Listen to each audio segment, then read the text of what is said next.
Boa tarde. Imagine o mundo, o seu mundo, sem isso aqui, sem um telefone celular, sem um telefone fixo, sem a internet. Hoje em dia é quase impossível pensar nisso, né? Até porque nós estamos interligados pela tecnologia da comunicação.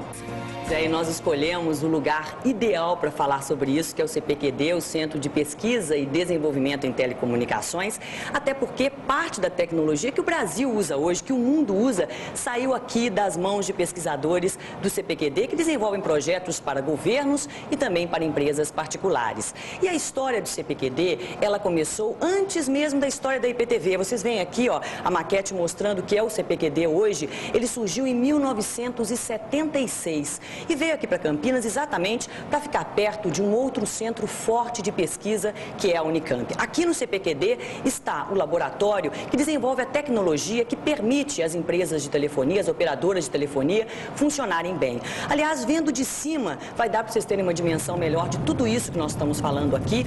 É até difícil decifrar tudo que é feito dentro do CPQD, que ocupa uma área de quase 400 mil metros quadrados. Gente, é muita tecnologia, é muito projeto desenvolvido aqui.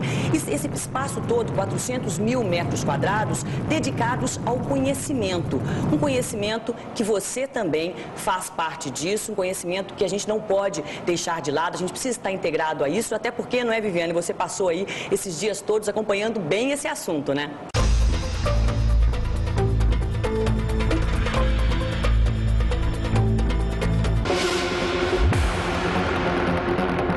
Nos últimos 30 anos, a comunicação mudou muito, ficou mais prática, mais rápida. Será possível viver sem tanta facilidade? O telefone celular começou a funcionar hoje na capital e mais 4 cidades do estado: Santos, São José dos Campos, Campinas e Valinhos. A primeira ligação por telefone celular foi recebida pelo prefeito Magalhães Teixeira. Os ânimos das mais de 500 pessoas começaram a ficar alterados quando um funcionário da Telesp informou que apenas 280 seriam inscritos nesta fase de vendas.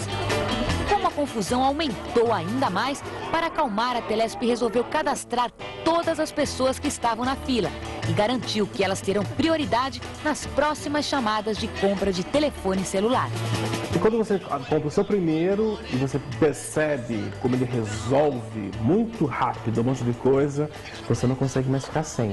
A corrida para conseguir um telefone começou ontem à tarde. Hoje, 24 horas depois... Hoje, quase 24 anos depois, o que você vai ver pode parecer impossível, mas era a realidade para quem queria ter um telefone. Não o celular, o fixo. A cena do dia 26 de novembro de 1985. A fila dava voltas no quarteirão da Benjamin Constant, prédio central da Telesp Campinas. Calcula-se que mais de 15 mil pessoas vieram aqui para comprar um dos 1.956 telefones colocados à venda para os bairros do Castelo, Nova Aparecida, além da cidade de Montemor. A Estância de Águas de São Pedro tem disparado o maior índice de linhas telefônicas por habitante do Brasil. Média de uma linha para cada 2 pessoas. Em Campinas, por exemplo, a média é de um telefone para cada 19 habitantes. Não tem como comprar, né? Porque ganha muito pouco também, não ganha bastante também, né? O telefone, pelo valor dele, era um bem, tinha que ser declarado no imposto de renda. A linha de telefone passa a custar em todo o país $3.800, cerca de 440 mil cruzeiros. Era investimento, tinha até, na época, aluguel de telefone. Esse mundo globalizado de hoje é impossível sem um telefone. Hoje tudo é muito rápido. Hoje a internet aí interligou as pessoas.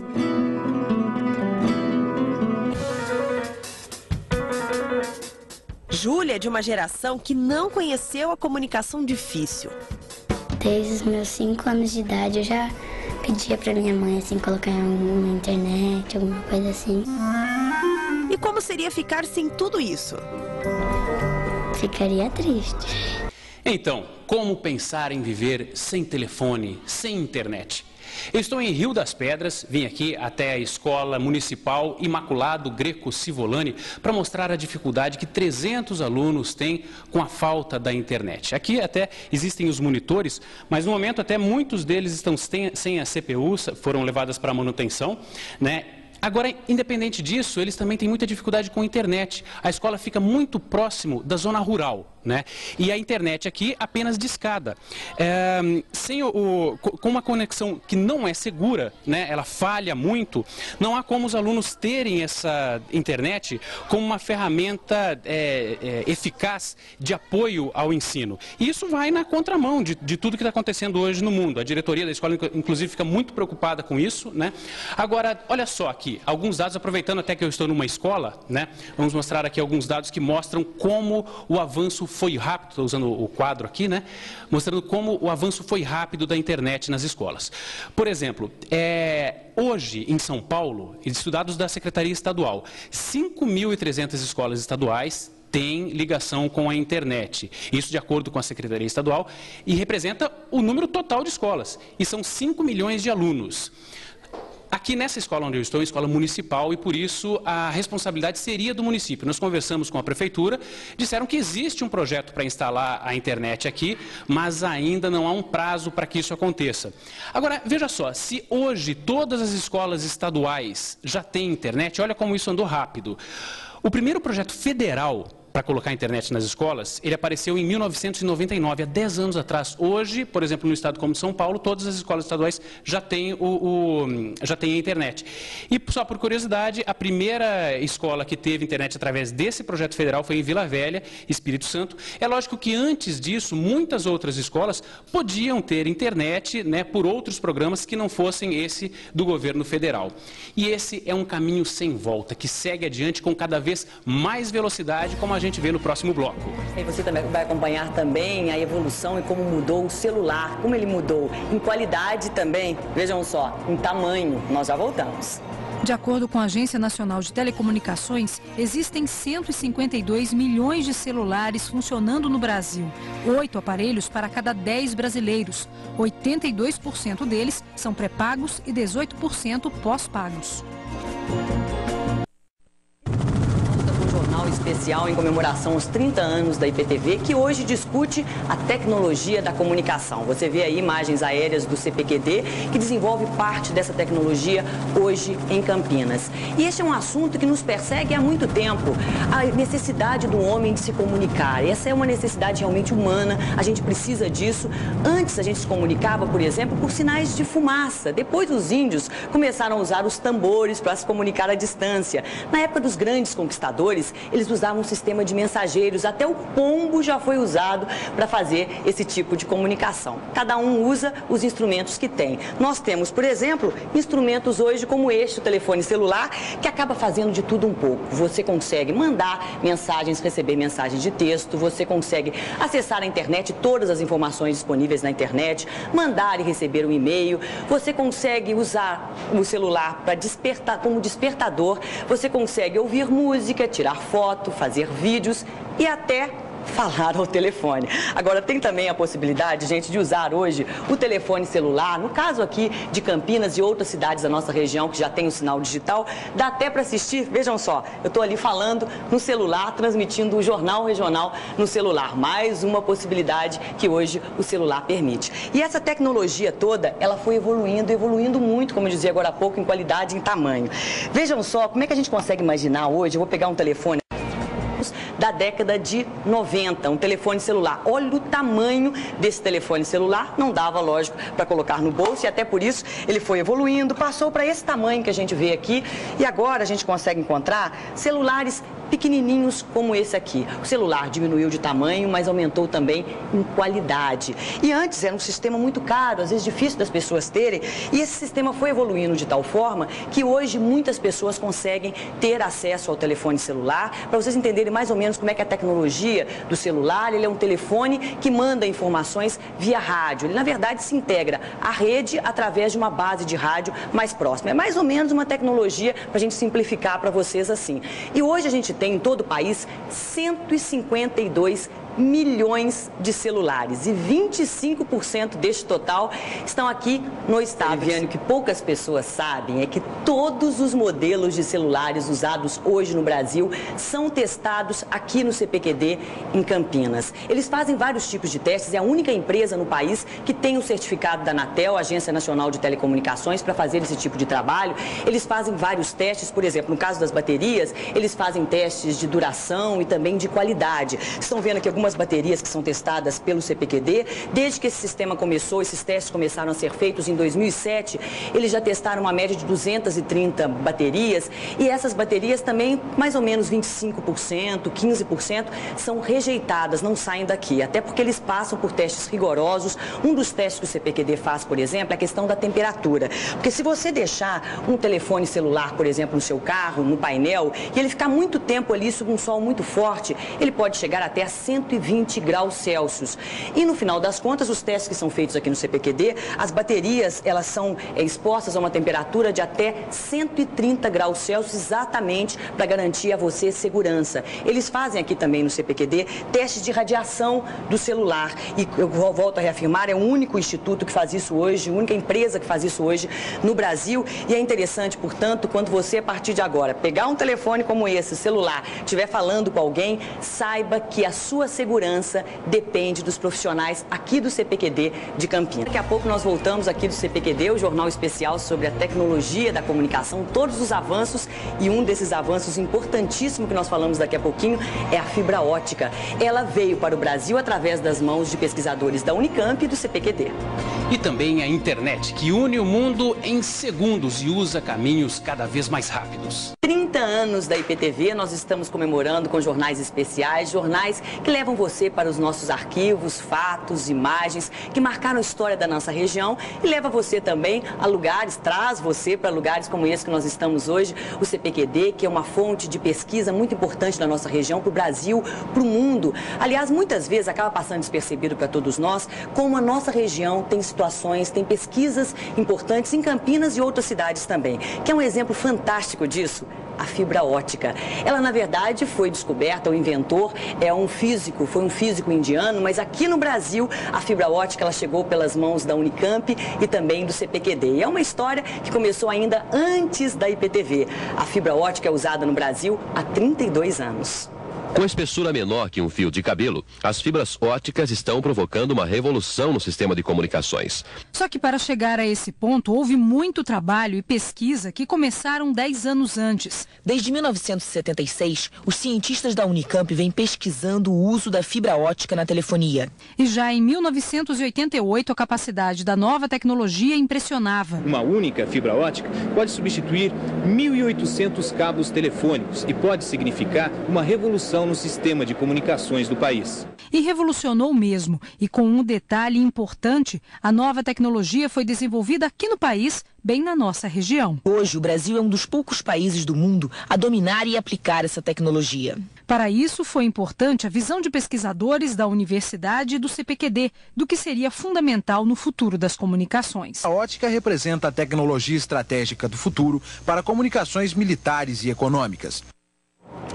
Pois é difícil a gente entender, a gente falar exatamente como funciona a fibra ótica e até por isso, para nós leigos, o melhor mesmo é entender como ela é aplicada no dia a dia. A fibra ótica hoje está na medicina, em pesquisas espaciais e, claro, na comunicação. Quando você, por exemplo, fala ao telefone com alguém, vai fazer uma ligação interurbana, hoje é tudo muito simples, você tem a pessoa do outro lado falando instantaneamente com você. Há muito tempo, a época ainda do fio de cobre, como você viu aí na reportagem que nós mostramos, isso era muito mais difícil, você tinha uma dificuldade maior das pessoas todas que estavam aguardando para completar uma ligação. Portanto, hoje, quando você pegar no telefone, falar com alguém, saiba que você deve muito isso, essa comunicação rápida ao CPQD e também à Unicamp. Agora, gente, eu vou mostrar para vocês aqui, nós estamos nesse local do CPQD, que dá para a gente ver bem a questão da fibra ótica. Talvez a câmera não mostre, né, Tony? Mas aqui, ó, aqui você tem a fibra ótica antes dela chegar à sua casa, tá? E aqui já é o fiozinho da fibra ótica para vocês poderem visualizar o que nós estamos falando. Já viram um pouquinho na nossa reportagem que nós mostramos. E eu estou aqui também com o vice-presidente de tecnologia do CPQD, o Cláudio. Cláudio, foi uma revolução mesmo a fibra ótica, né? Foi uma revolução extraordinária. Ela alterou completamente o mundo das telecomunicações. Isso por causa de 3 fatores básicos. Um é a qualidade, do sinal, ela não sofre interferência eletromagnética de descargas, como o fio telefônico convencional sofre, portanto melhorou muito a qualidade.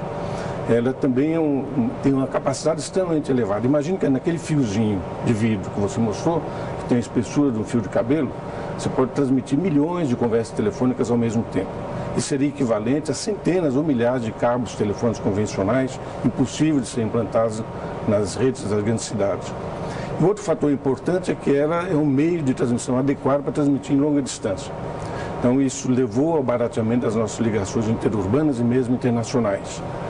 Inicialmente, a fibra ótica foi usada para interligar centrais telefônicas e hoje ela está chegando cada vez mais aos escritórios, às fábricas, às escolas, aos E até a internet, né, Cláudio? E até a internet, chegando agora à nossa casa, trazendo, além dessa capacidade de melhorar as comunicações normais, o acesso ao mundo novo da internet, podendo acessar bases de dados, seus meios de relacionamento, e-mails, acesso à sua conta bancária para operações convencionais, comercial de compra e venda, educação, treinamento, enfim, o acesso ao mundo fabuloso de conhecimento acumulado pela humanidade que está na internet.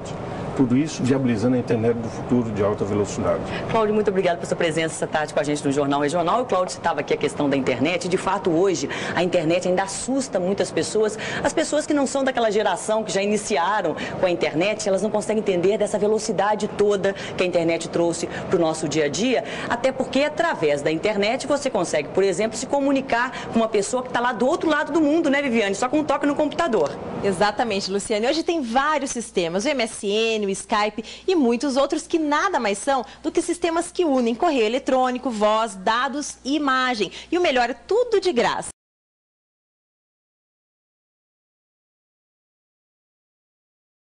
Inclusive, vamos voltar a falar com a Luciane para saber o que é a banda larga e por que ela dá tanta velocidade para a internet. Pois é, Eduardo, eu estava conversando aqui antes do jornal começar com algumas pessoas no CPQD, eles me explicaram o seguinte: lógico que depende da situação, quando a gente fala de internet, banda larga tem muito a ver com a quantidade, a velocidade, a capacidade de informação que ela consegue transmitir. Então, no final das contas, tudo é muito mais rápido, as pessoas sentem isso na prática, do que aquela velha utilização da internet com linha telefônica, internet discada. Eu estou aqui com a Marta, ela é gerente de marketing aqui do CPQD. E, Marta, vamos falar um pouquinho sobre essa questão da internet ainda? Vocês estão desenvolvendo um projeto para ampliar a internet sem fio, né? É uma tecnologia desenvolvida aqui no nosso país pelos nossos profissionais que oferece mais uma alternativa de acesso à internet. E essa alternativa de uma forma mais barata, considerando que, através da Comissão Europeia para a América Latina, apenas 1,7% das residências aqui no país de baixa renda têm acesso à internet, isso permite ainda uma ampliação de um mercado potencial fantástico. Agora, Marta, o que a gente se surpreendeu muito chegando aqui no CPQD hoje é que quando a gente olha essa dimensão toda do CPQD, parece ter informação demais, muita pesquisa aqui dentro, a gente não conseguiu nem decifrar tudo para as pessoas. O que vocês vão fazer com tanta informação assim para transformar tudo isso em coisas práticas para as pessoas no dia a dia? Pois é, Luciane, esse é o próximo desafio. Depois de você ter muita informação, a capacidade de armazenamento ser grande, os custos para esse armazenamento cada vez serem menores, você fica com a dificuldade de conseguir garimpar alguma informação que lhe seja útil num mundo de dados espalhados por todo o país, por todo o mundo. Tá aí o desafio, né, Esse é um grande desafio, mas vamos cuidar deles. Obrigada por ter recebido a nossa equipe aqui hoje no CPQD. E nós vamos agora para um rápido intervalo. Daqui a pouco a gente vem falando das ligações telefônicas. O velho telefone fixo ainda não saiu de cena, não. Assunto para daqui a pouquinho. E também a relação custo-benefício para quem quer comprar um computador e usar como telefone. A gente volta já. O telefone chegou ao Brasil em 1877. O desenvolvimento das linhas por aqui foi rápido. Em 1878, foi feita a primeira ligação interurbana do país, entre Campinas e São Paulo. E agora vamos voltar aqui do CPQD para mostrar para vocês várias curiosidades, projetos desenvolvidos pelo CPQD. Vocês veem aqui, esse telefone foi um telefone desenvolvido para pessoas que não conseguem escutar. Para os surdos e mudos, eles precisam ter um aparelho como esse. Eles digitam a mensagem, lógico que a pessoa que está do outro lado precisa ter ou um telefone como esse para receber a mensagem, a informação, ou então ter um sistema adaptado no computador que funcionaria da mesma forma que esse telefone que a gente está vendo aqui. E tem uma outra questão muito interessante que eles mostraram para nós aqui. já é um sistema desenvolvido para aquelas pessoas que não enxergam. É um sistema que transforma texto em voz. Mas vamos deixar que o sistema mesmo explica para a gente como é que isso funciona. Aqui, Tony, mostra aqui para as pessoas, vamos lá. Boa tarde, telespectadores da IBTV. Este é o Conversor Texto-Fala, desenvolvido pelo CPQD para o português falado no Brasil, ou seja, uma espécie de máquina de leitura capaz de ler qualquer texto. Agora é com você, Luciane. Pois é, nada de como se comunicar com a tecnologia, né, gente? Foi a tecnologia que acabou virando repórter para nós aqui hoje. Agora, além dessa tecnologia que a gente mostrou aqui para as pessoas que não enxergam, foi o CPQD também que desenvolveu o cartão telefônico, que já foi tão usado. Hoje, aos pouquinhos, vai saindo de cena, porque está sendo substituído por outras tecnologias. Mas o fato é que o telefone fixo, ele ainda não saiu de cena, não, e deve demorar um pouquinho para acontecer isso. Enquanto isso não acontece, os pesquisadores que continuam trabalhando para trazer o futuro mais perto da gente e que dá muito orgulho para a nossa região. Nós ficamos por aqui. Uma boa tarde.